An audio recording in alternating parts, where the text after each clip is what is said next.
past, I've then kind of made these little boards where you can plug in these guys, and it works. They end up working like Xbox pads. These little microprocessors here, and you can plug them in USB over to like a Raspberry Pi or something like that and run emulation. But I dug up my old Dreamcast and felt like playing some Marvel vs. Capcom 2. So you can buy like this is I guess all of the source for this is under like the MaplePad repo on GitHub. But if you Google like MaplePad Dreamcast or MaplePad, it should just pop up, and they have all the hardware documentation and all the wiring and all that sort of stuff, like all that specification if you want to look. And I think you can just buy. I think people have made copies and they just sell them on Aliexpress or whatever, and you can buy this, basically this with microprocessors and like the LCD screens they use just online. But I don't know. I felt like making my own just to go through the process of it, and felt like making it from scratch. Also, because it's just cheaper if I ordered it. Like I think looking online, I think it was totally in total it would have been $80 or so to order this. And like I mean they come in a pack of 5, unfortunately. But if you order like a sample of 5 circuit boards, that cost me I think $7 with including shipping. And then the 2 microprocessors, which are what is the RP 2040s? Where are they? I had one laying around somewhere. To fill these 2 slots, I think they're like $2 or $3 each on AliExpress. And then same with the screens. The screens were like I think it cost me like $2 or $3 each. So all in all, I'm in for like $20 free shipping basically, and for something that would have cost like 80. So I'm just and mostly I don't know. It's just partly to get the experience, partly to play around designing boards. And then oh yeah, I had to get extension cables, which I think were another $12 or something. I don't know. Either way, it's still like half as much as what it would have cost. But I made it myself, which is more fun.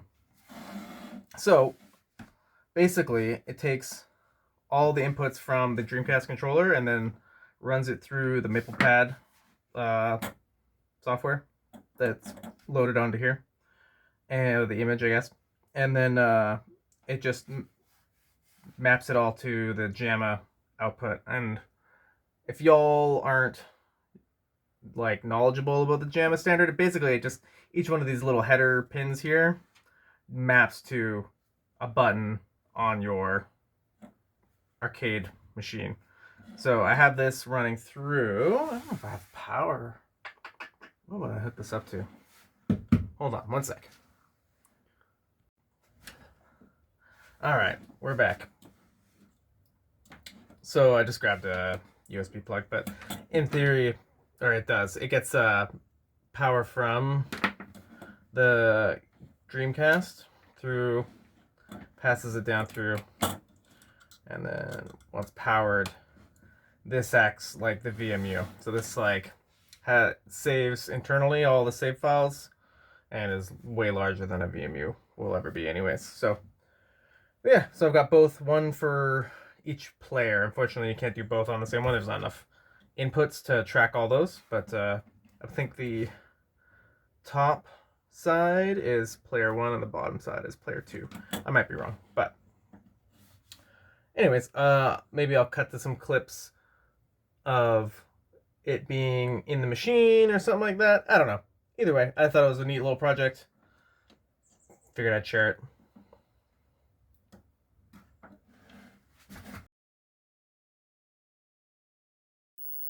All right, here we go.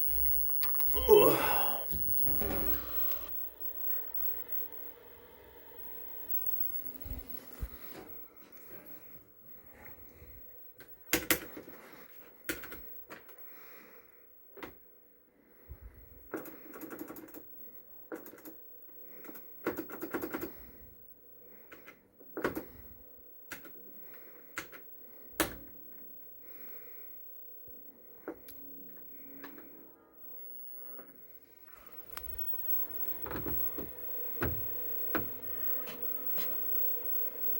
See it starting there. And it loads in.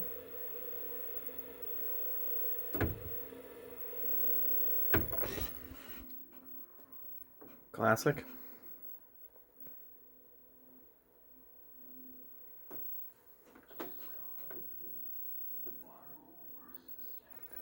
Let's see. It's hard to see. It's very bright, but if we get right in there. Okay. Everything working?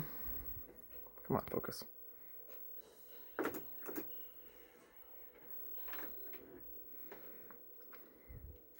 It's hard to play one-handed.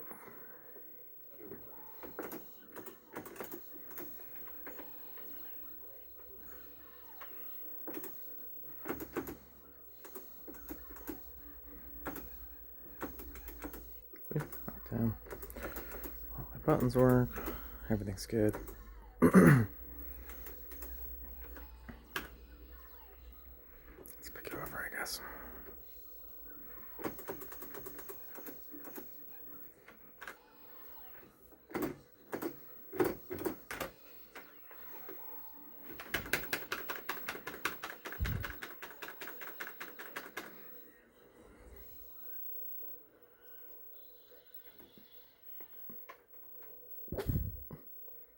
Anyways, yeah, let's show some buttons in a sec here.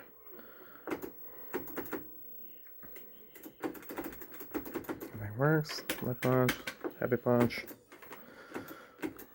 light punch, medium punch, light kick, heavy kick, jump in, jump up, jump in, jump up.